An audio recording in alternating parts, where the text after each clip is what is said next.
So, you've realized something. You've had that moment, the quiet shift, the deeper awareness, the feeling that you're no longer seeing life the same way you used to. And now a new question appears, one that surprises most people. What's next? Yes, I've seen this moment many times. Allow me to introduce myself. I'm a modern genie, not here to grant wishes, but to offer something far more useful: perspective. Because after centuries of observing human awakening, I've noticed something curious. People believe enlightenment is the destination, but in truth, it's the beginning. Part 1. The illusion of arriving. I once met a man who believed he had finally reached enlightenment. He told me proudly, "I understand everything now. I see clearly. I'm done searching." So I asked him something simple. If you are done, why are you still asking what comes next? He paused. Because the truth is, awareness doesn't end the journey. It removes the illusion that there was ever a finish line. Enlightenment is not an arrival. It's the moment you realize you've been walking all along. Part 2. Living what you now see. Understanding something is one thing. Living it is another. I've watched many people awaken to powerful truths, only to return to old habits, old reactions, old fears. Why? Because awareness without practice fades into memory. The next step is not learning more. It's embodying what you already know. If you understand presence, practice being present. If you understand compassion, practice being kind. If you understand impermanence, practice letting go. Wisdom becomes real when it moves from your thoughts into your actions. Part 3. The return to ordinary life. There is a moment after awakening that feels almost disappointing, because life doesn't suddenly become perfect. You still have responsibilities. You still face challenges. You still feel emotions. And this is where many people get confused.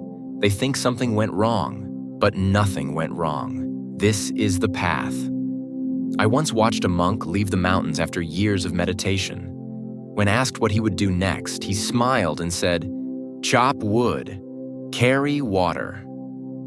Not because nothing changed, but because everything did. The difference is not what you do. It's how you experience what you do. Part 4. The subtle ego trap. Now let me share something important. Something few will tell you. The ego doesn't disappear after enlightenment. It evolves.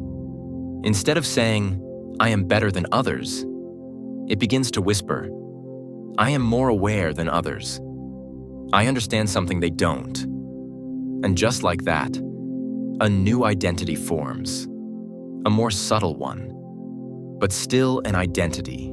True growth after awakening requires humility, not thinking less of yourself, but thinking of yourself less.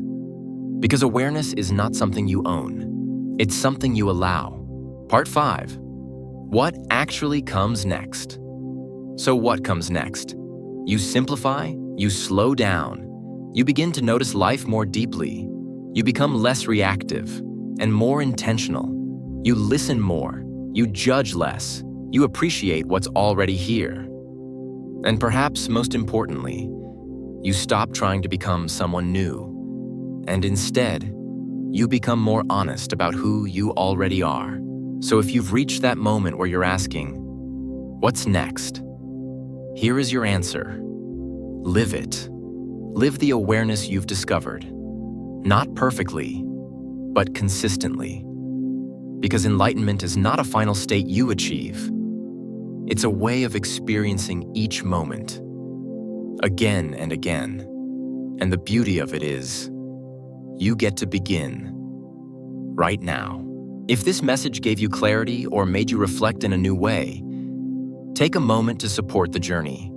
Like this video, subscribe to the channel for more wisdom, turn on the notification bell so you don't miss the next lesson, and share this with someone who might be asking the same question.